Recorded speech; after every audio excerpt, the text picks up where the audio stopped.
tout genou fléchit au son de ta voix, toute langue confesse que tu es le Dieu qui garde l'alliance.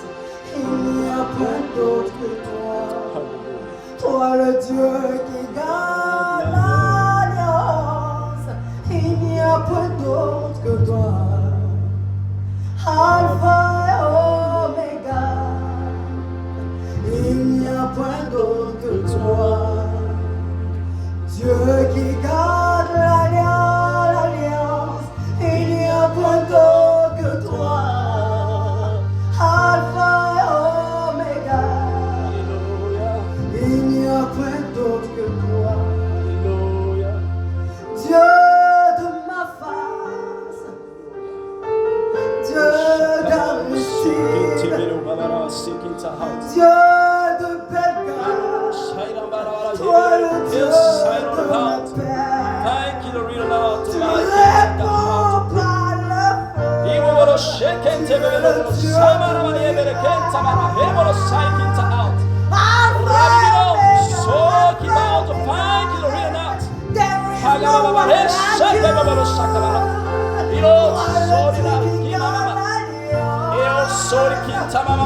Dieu Alléluia. Alléluia. Alléluia. Alléluia. Alléluia. Alléluia. Alléluia. Nous vous saluons, bien-aimés, dans le nom précieux de notre Seigneur Jésus-Christ de Nazareth, le roi des rois, le Seigneur des seigneurs, le lion de la tribu de Juda, le commencement et la fin, l'alpha et l'oméga. Je m'aimerais vous inviter à vous joindre à nous ce matin afin d'acclamer le nom puissant de ce Dieu véritable. Acclamons Jésus-Christ de Nazareth. Acclamons Jésus-Christ de Nazareth. Alléluia. Bien-aimés, nous sommes heureux de vous avoir en notre compagnie ce matin pour ensemble avec vous adorer notre Seigneur, pour ensemble avec vous prier notre Seigneur, pour ensemble avec vous louer, chanter, écouter sa parole, pour ensemble avec vous danser pour sa gloire, louer ce Dieu véritable qui nous a fait la grâce de sa paix, la grâce de son salut, la grâce de sa bonté infinie, la grâce de ses bienfaits. Nous devons l'adorer, n'est-ce pas, et demeurer dans sa présence, comme le dit le psalmiste. J'habiterai dans la maison de l'Éternel jusqu'à la fin de mes jours. Aujourd'hui, dimanche est un jour spécial. Un jour spécial, le jour du Seigneur. Un jour que Dieu a mis à part pour que nous puissions le reconnaître, pour que nous puissions le glorifier, pour que nous puissions véritablement l'adorer. Nous vous invitons à vous joindre à nous ce matin pour le faire, car Dieu en a besoin. Quelqu'un dit Amen. Quelqu'un dit Amen. C'est un jour pendant lequel toute personne craignant Dieu, un jour pendant lequel tout enfant de Dieu doit marquer un arrêt à toute activité pour demeurer dans sa présence, pour le chanter, pour le glorifier, pour le danser, pour le louer. Alléluia. Dans sa présence ce matin, nous aurons un temps d'adoration, un temps de louange, un temps de prière, un temps d'écoute de sa parole qui nous sera communiqué par son humble serviteur, le prophète Arissi Kwasi, le leader fondateur de toutes les églises Mafas Côte d'Ivoire. Alléluia. Que Dieu soit loué. Dis Amen. Dis Amen. Dis Amen. Bien-aimés, nous allons prier le Seigneur. Nous allons prier le Seigneur. Nous allons commencer par dire merci à Dieu. La Bible dit, en Éphésiens 5, verset 20, rendez continuellement grâce pour toutes choses à Dieu le Père au nom de notre Seigneur Jésus-Christ. Il dit rendez continuellement grâce à Dieu. Continuellement. Nous sommes appelés à rendre continuellement grâce à Dieu. Et il dit pour toutes choses, pour toute situation, que ce soit des situations de difficulté, que ce soit des situations, pour moi je ne sais, mais n'importe quelle situation, Dieu t'invite à lui rendre grâce. À lui rendre grâce. C'est pourquoi élevons la voix et prions le Seigneur. Rendons grâce à notre Dieu. Disons merci au Seigneur Jésus-Christ. Disons merci à notre Seigneur. Père, nous te bénissons. Nous te disons merci. Nous te rendons toute la gloire.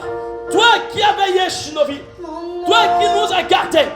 Toi qui nous as épargné les dangers, qui nous as épargné de la mort. Car la Bible dit en Somme 3, verset 6, je me couche, je m'endors, je me lève, car Dieu est mon soutien. Tu nous as soutenus pendant notre couche, tu nous as soutenus pendant notre sommeil et pendant notre veille. Nous voulons te rendre gloire, nous voulons te célébrer, nous voulons te dire merci. L'honneur et la gloire te soient donnés. Tu es le Dieu véritable, tu es le Dieu véritable. Alléluia, tu es le Dieu véritable, le Dieu qui veille. Reçois notre remerciement, reçois nos actions de grâce, reçois notre reconnaissance, Père. Reçois-le, reçois notre Dieu. Que ton nom soit béni. Amen. Alléluia. Nous allons encore prier le Seigneur. Et cette fois-ci, nous allons nous humilier devant sa présence, au-devant de lui, et lui demander véritablement pardon. Car la Bible dit dans 2 Chroniques 7,14, si mon peuple sur qui est invoqué mon nom s'humilie, prie et cherche ma face, et s'il se détourne de sa mauvaise voie, je l'exaucerai des cieux. Je lui pardonnerai ses péchés et je guérirai son pays. Tu as besoin d'être guéri ce matin. Tu as besoin d'être restauré ce matin. Tu as besoin de recevoir le pardon du Seigneur. C'est pourquoi Dieu t'invite à te détourner de ta mauvaise voie, à te détourner de ta mauvaise voie et de chercher sa face, de te tourner vers lui. Et la repentance est la voie par excellence. C'est pourquoi nous t'invitons à te repentir, à demander pardon au Seigneur. Demandons son pardon au Seigneur pour tout péché commis, en pensée, en parole et en acte. Nous avons péché contre Dieu. Dans nos pensées, nous avons convoité. Nous avons envié le bien des autres. Oui, nous avons médité le mal de nos prochains. En parole, nous avons été dit des choses qui n'ont pas glorifié son nom. Nous avons calomnié, critiqué. Nous avons même injurié, insulté. Oui, nous avons menacé à tort. Oui, prions le Seigneur. Nous avons commis des actes abominables à ses yeux. C'était vraiment, on fait des choses qu'il ne fallait pas. Père, pardonne-nous. Sanctifie-nous. Pardonne-nous, Seigneur. Nous te demandons pardon. Nous te demandons pardon. Pardon, Père. Pardon, Seigneur. Nous nous détournons de nos péchés. Car tu dis, déchirez vos cœurs et non vos vêtements. Nous venons ce matin à tes pieds. Déchirez nos cœurs. Déchirez nos cœurs et non nos vêtements. Nous ne venons pas sous la forme apparente pour notre Dieu de mentir, mais nous venons d'un cœur sincère, nous repentir. Dieu demande pardon. Pardonne-nous, au Père. Nous avons péché contre toi. Nous avons menti. Nous avons fait ce qui ne parlait pas. Pardonne-nous. Car la Bible dit, non, la main de l'Éternel n'est pas écoute pour sauver, ni son oreille dure pour entendre, mais ce sont nos péchés qui mettent une séparation. Nous nous sommes séparés de toi. Merci Seigneur de nous pardonner, de nous purifier, de nous sanctifier. Que ton nom soit béni. Au nom de Jésus. Louange et gloire te reviennent. Alléluia. Amen.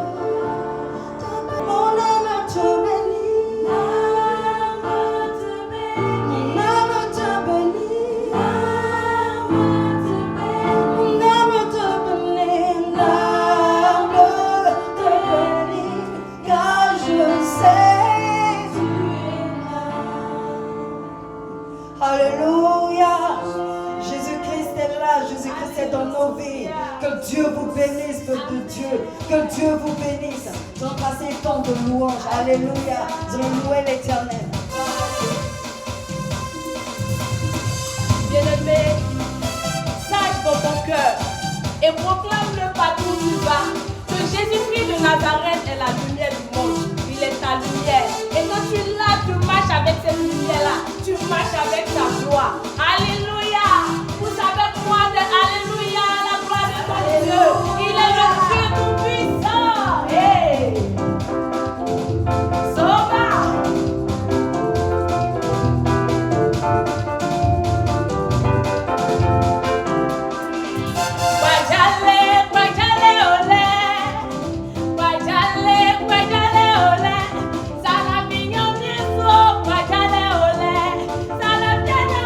Oh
des formateurs, que tu m'apprennes, Seigneur Jésus, que tu m'apprennes à marcher sur tes voies, que tu m'apprennes à te parler, que tu m'apprennes, Seigneur, à te prier. Je crie, Père éternel, à toi. Mon âme soupire après toi, parce que je veux le faire. Je veux le faire comme le Père le veut. Le Père dit qu'il cherche des adorateurs, qui l'adoreront en esprit et en vérité. Et Seigneur Jésus-Christ, j'ai des incapacités. Apprends-moi. Et c'est ma prière à toi, Seigneur Jésus. Aide-moi, Seigneur Jésus. C'est ma prière.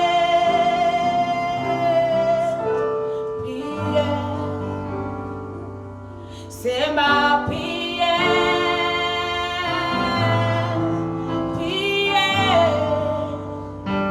ma supplication, Jésus, c'est ma prière, tel est mon soupir, ma prière, je me prosterne à tes pieds, Seigneur.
Oh, merci notre Dieu.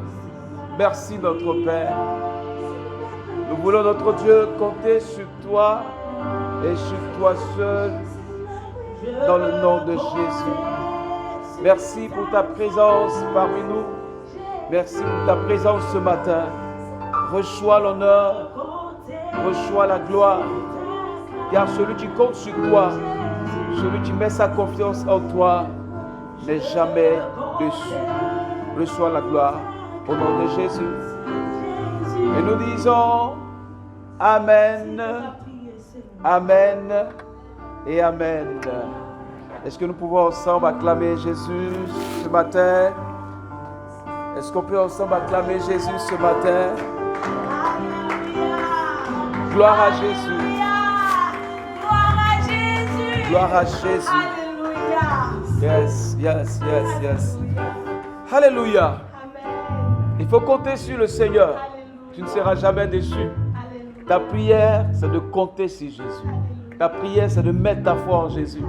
Ta prière, c'est malgré les circonstances, de demeurer toujours à ses pieds, espérant en lui, croyant en lui. Quand nous parcourons l'Écriture, nos pères dans la foi, depuis Enoch jusqu'à ce jour, ceux mêmes qui font preuve de foi, qui ont compté sur lui et qui continuent de compter sur lui, voient toujours la gloire de Dieu, comme le Seigneur a pu le dire à sa fille spirituelle, à ses filles Marthe et Marie. Si tu crois, tu verras la gloire de Dieu.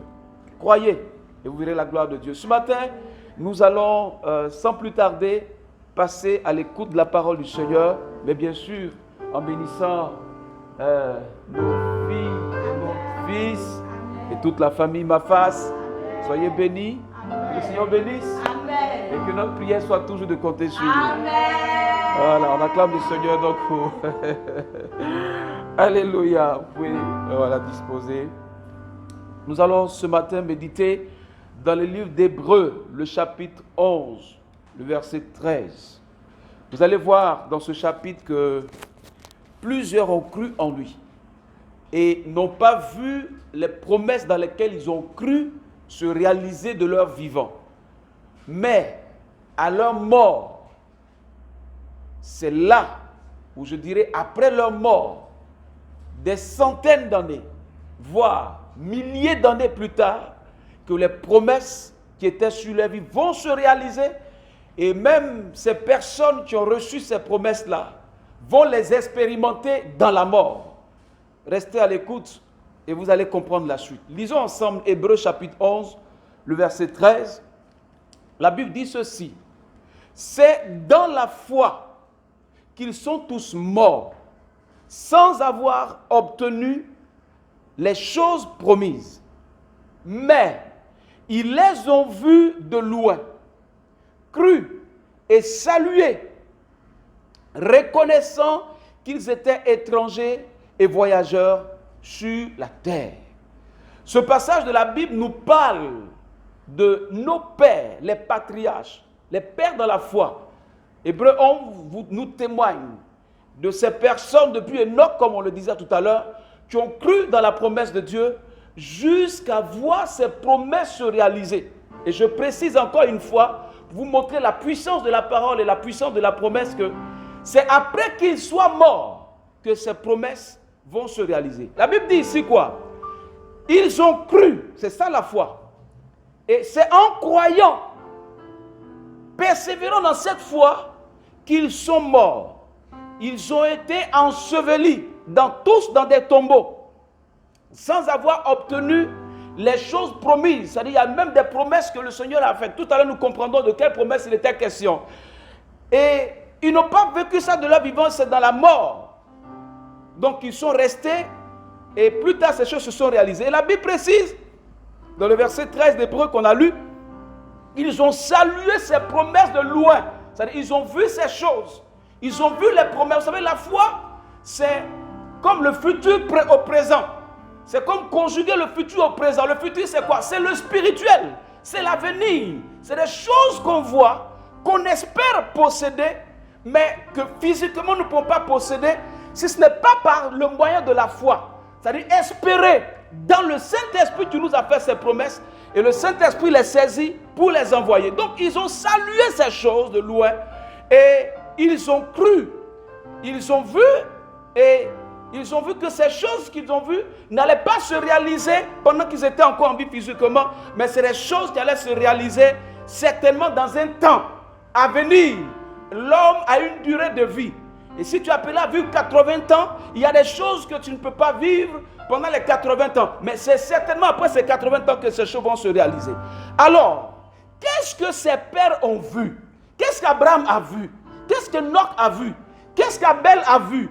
Qu'est-ce que Noé a vu? Qu'est-ce que Isaac a vu? Qu'est-ce que Jacob a vu à saluer de loin? Le livre de 1 Pierre, le chapitre 1, nous répond et nous dit: lui que vous aimez, sans l'avoir vu, et en qui vous croyez sans les voir encore, vous réjouissant d'une joie ineffable et glorieuse. Il parle de qui? Du Christ que certains n'ont pas vu. Mais malgré qu'ils ne l'ont pas vu, ils ont cru. Comme toi et moi.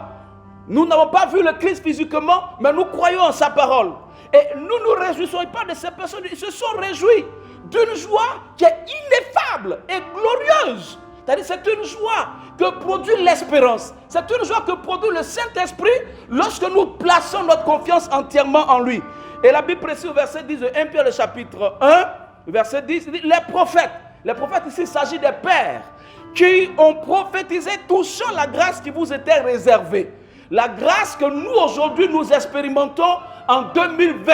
La grâce qui a commencé par la venue de Christ sur la terre et qui s'est réalisée entièrement dans la mort et la résurrection du Christ. Il dit ici que les prophètes, c'est-à-dire les Abraham, les Isaac, les Jacob et ceux comme Moïse qui ont été établis officiellement comme prophètes, ils ont prophétisé touchant la grâce. Ils ont dit certainement, et nous quand nous lisons l'écriture, nous le voyons. Ésaïe l'a dit, Moïse même l'a dit, Josué même dans ses pratiques l'a dit. Plusieurs prophètes l'ont dit, Abraham l'a vu et l'a également dit dans le sacrifice d'Isaac qui s'est réalisé sur le mont Moria. Regardez la suite, il dit, ils ont prophétisé en parlant de notre grâce.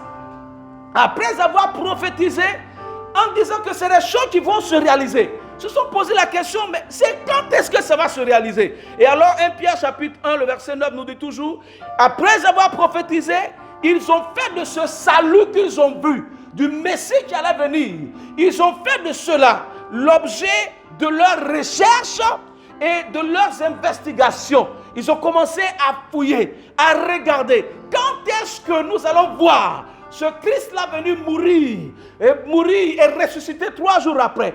Quand est-ce que nous allons voir le Saint-Esprit venir habiter permanemment dans la vie d'un homme? Parce qu'à cette époque, la Bible nous enseigne que le Saint-Esprit utilisait ces personnes au moment où Dieu avait besoin d'accomplir quelque chose et le Saint-Esprit n'était pas en permanence. Mais ils ont vu par leur foi.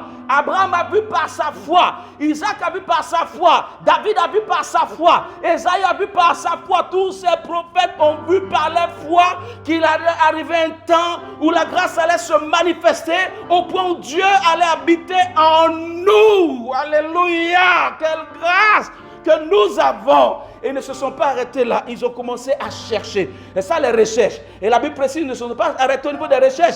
Ils ont fait des investigations. Les investigations vont beaucoup plus en profondeur que les recherches pour dire, mais attendez, il faut que ça se réalise de mon temps, de mon vivant. Et la Bible dit, ils voulaient sonder l'époque et les circonstances marquées par l'Esprit de Christ, le Saint-Esprit, qui était en eux ou qui était souvent avec eux et qui a testé d'avance les souffrances. Ils ont vu les souffrances de Christ et la gloire qui allait venir après ces souffrances de Christ. Et la Bible dit, lorsque il leur fut révélé au verset 12 que ce n'était pas pour eux mais pour vous. Ah, quelqu'un dit amen. Ce qu'ils ont vu, cette puissance de Dieu qu'ils ont vu, le salut de Christ qu'ils ont vu, le Saint-Esprit à nous qu'ils ont vu, les miracles qui allaient se réaliser au travers des enfants, des tout petits, comme l'a dit Joël le chapitre 2. Dieu va répandre son esprit sur toute chair. Cette grâce qu'ils ont vue, cette main de Dieu qu'ils ont vue, la Bible dit, il leur fait révéler. Dieu a dit à ces saints hommes, à ces hommes qui étaient consacrés, qui aimait Dieu, passionné de Dieu, malgré qu'il n'était pas, le Saint-Esprit n'était pas permanemment en eux comme aujourd'hui il est en nous. Dieu leur a dit, ce n'est pas pour vous, mais pour une génération que je me suis choisi. Pour des hommes que je me suis choisi, pour des femmes que je me suis choisi, qui n'ont certainement pas le degré de votre consécration, mais qui vont marcher sous la grâce, qui vont marcher sans fournir d'efforts, qui vont simplement aspirer au don spirituel et voir la main de Dieu se réaliser, se manifester et accomplir des prodiges avec eux. Et c'est notre temps, c'est notre génération qui vit ces choses. Pas parce que nous les méritons, mais par pure grâce. Quelqu'un dit Alléluia. Quelqu'un dit Alléluia. Quelqu'un dit Alléluia. Abraham a vu, mais Dieu lui a dit, c'est pour cette génération qui arrive. Mais je bénis Dieu pour la vie de ces hommes. C'est vrai, Dieu leur a interdit cela, mais leur foi leur a dit que vous pouvez également les expérimenter. Ils ne se sont pas arrêtés là. Vous savez, la foi, quand tu apprends à marcher par la foi, elle est évolutive. La foi ne rétrograde pas. La foi ne diminue pas. La foi, je l'ai dit le dimanche passé, de 1% de foi qui est capable de produire de grands miracles, vous passerez à 2%. Le 1% c'est le niveau du grain de sénévé. Mais la foi va évoluer. Plus la foi évoluera, plus Dieu ne s'empêchera pas de vous révéler les choses qui étaient cachées dans l'Ancien Testament, comme le dit la Bible, mais que Dieu a révélé dans le Nouveau Testament, dans 1 Corinthiens le chapitre 2, il dit, Dieu va les révéler à ceux-là qui l'aiment, des choses que l'œil n'a jamais vues, que l'oreille n'a jamais entendues, des choses auxquelles même Abraham n'a pas pensé. Dieu va te le révéler. Mais Abraham dit, je ne m'arrêterai pas là. Et c'est ce qu'il faut faire. Ils ont marché alors par la foi pour continuer. Et vous regardez une chose, Abraham a marché par la foi. Ils ont tous marché par la foi. Et à plus de la foi, ils ont prophétisé sur la grâce pour dire, c'est vrai, Dieu nous interdit, mais nous voulons les expérimenter. Nous voulons les vivre. Alors un jour, il va se passer un malheur. Comprenons le langage de Dieu. Ce n'est pas parce que nous avons la foi que les malheurs ne nous arriveront pas. Au contraire, quand on a la foi, derrière chaque malheur, il y a une gloire de Dieu qui va toujours se manifester. Abraham perd sa femme bien-aimée Sarah, avec qui il a eu Isaac, avec qui Dieu a accompli de grandes missions. Et Abraham ne se découragera pas. Abraham va se lever. Et alors, comme un homme spirituel, un homme de foi, va vouloir enterrer sa femme. Mais il ne va pas choisir un lieu ordinaire. Il se trouvait donc, la Bible nous enseigne que Abraham habitait près des chênes de Mamré, cette colonne de collines ou de montagne. Et qu'est-ce qui va se passer? Il voit la grotte des Hittites, qu'on appelait Ephron. Et il dit à Ephron était un homme très riche. Abraham également était riche. Abraham dit à Ephron, je veux cette grotte. Je veux cette grotte pour enterrer ma femme. Et Ephron dit à Abraham, mais Abraham, tu es riche. Je suis riche. Prends la grotte gratuitement et enterre ta femme. Abraham a insisté pour dire, je ne vais pas prendre cette grotte gratuitement. Je veux te le prendre à prix d'argent. Tout ça, c'est la foi. Pourquoi? C'était la première fois qu'Abraham devenait propriétaire, effectivement, d'un bout de territoire qui lui avait été promis depuis des années auparavant. Il a fallu qu'il achète cette terre. Abraham achète cette terre du nom de Macpéla, et alors la grotte lui revient. Il lui enterre sa femme. C'est sa foi qui lui a communiqué d'enterrer sa femme dans cet endroit. Sachez qu'il y a des lieux que Dieu lui-même s'est choisi. Tout comme il a choisi des hommes, il y a des endroits qu'il a choisis pour faire éclater sa gloire. Il enterre sa femme à Macpéla. La Bible nous enseigne dans Genèse 25 que lorsque Abraham lui-même va mourir, avec insistance, ses enfants vont l'enterrer à Macpéla. Retenez Macpéla. Isaac meurt. Isaac demande également qu'on l'enterre à Macpéla. Jacob va mourir. Il insiste pour dire à ses enfants, enterrez-moi à Macpéla, là où mon père Abraham et Isaac ont été enterrés. Léa est morte, enterrez-moi à Macpéla. Certains patriarches sont morts, ils ont été enterrés à Macpéla. Joseph, qui n'a pas été enterré à Macpéla, a été enterré non loin de là. Pourquoi? Ils attendaient tous l'accomplissement d'une promesse de Dieu. Alléluia.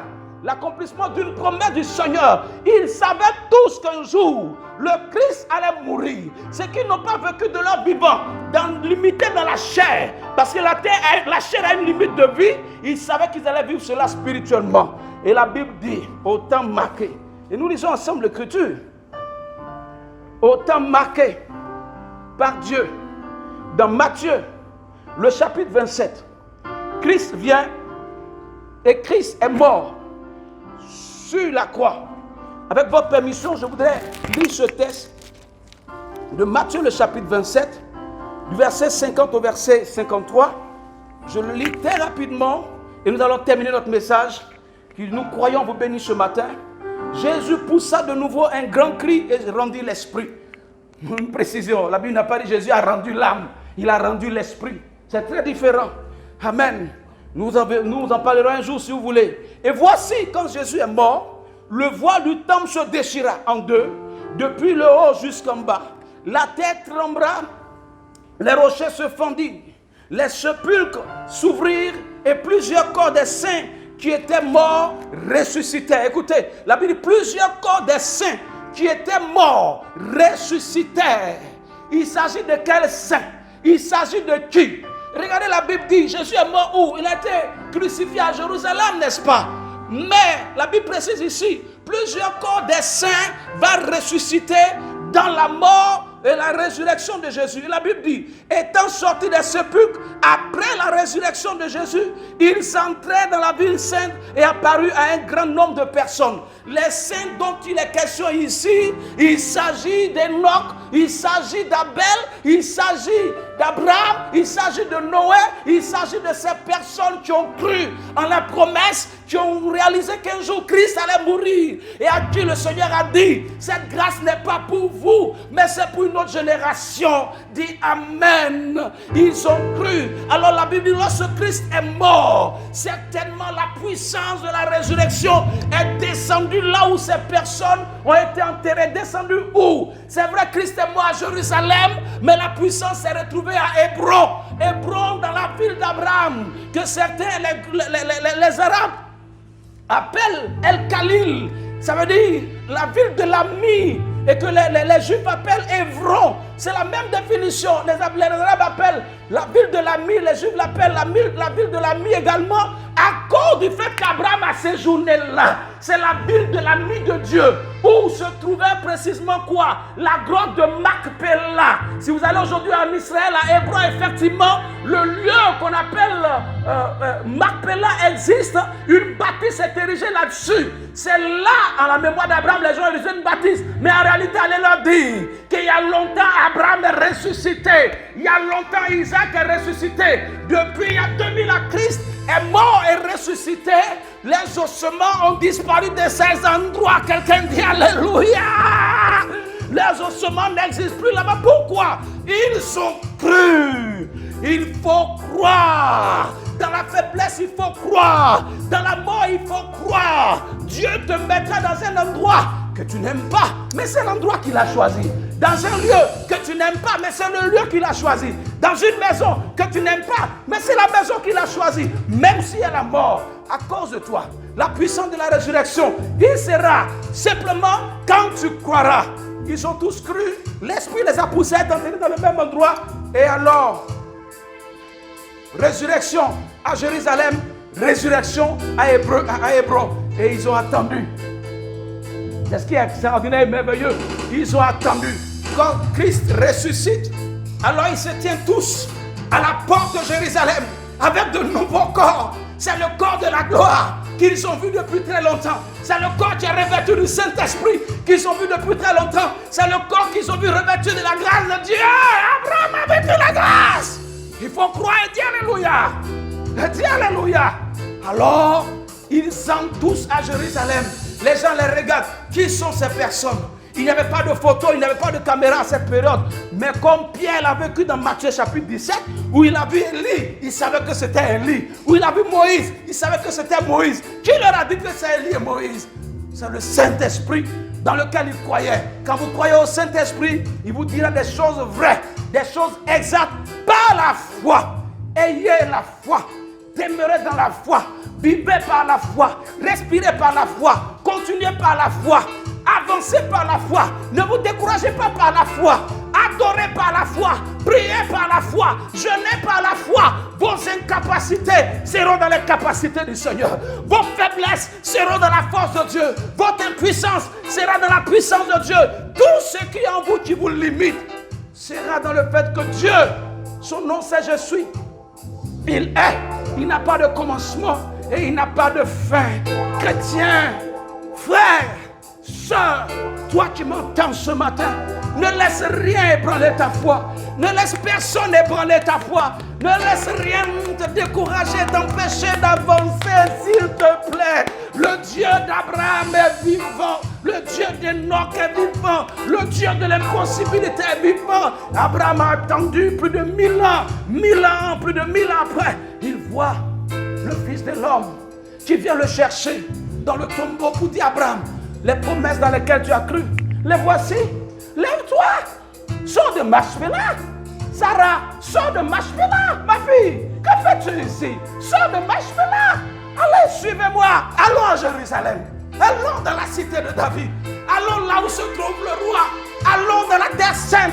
Rentrons ensemble dans la Bible. Et que les incrédules nous voient. Et qu'ils réalisent que nous sommes vivants. Et qu'ils réalisent que celui qui croit en cette parole ne meurt jamais. Vous ne mourrez point si vous avez la foi. Vous ne mourrez point si la foi votre partage. Vous ne mourrez point. Quelles que soient les embûches, je le déclare.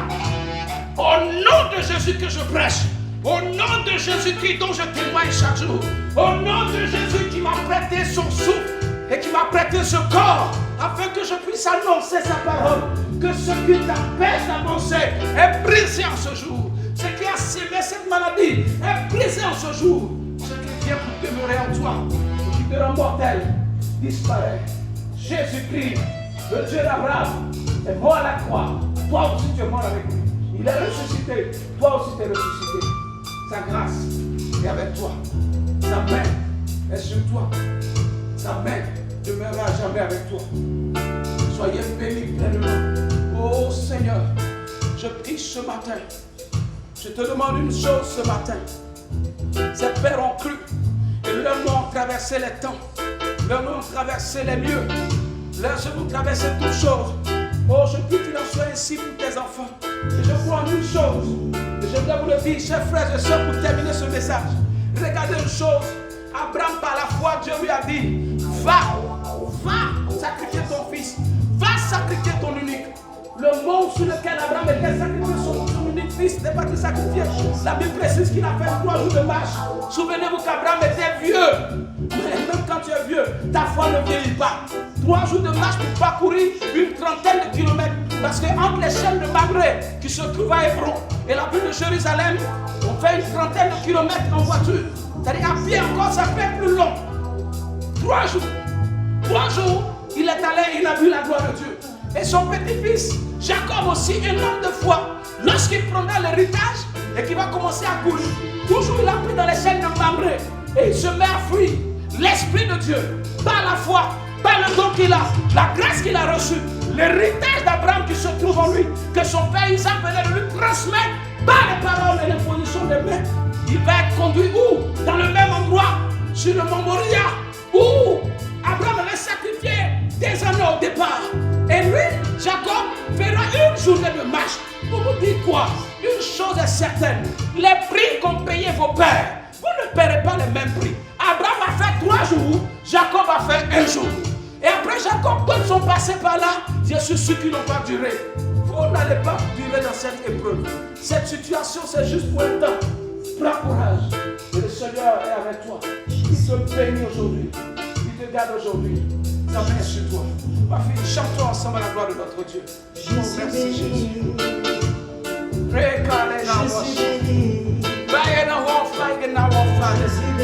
Jesus, sweet now with God and not in this. Right on the warfare and not in this. Jesus Christ, say come out to the reform. Right and in the night on the warfare. Holy Spirit, Holy Spirit, Holy Spirit. Bénis tes enfants, Saint-Esprit. Bénis tes enfants, Saint-Esprit. Touche tes enfants, Saint-Esprit.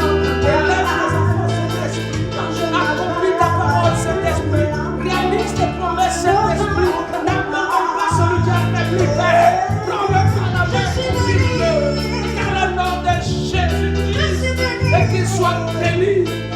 Et qu'il soit élevé. Et qu'il soit élevé.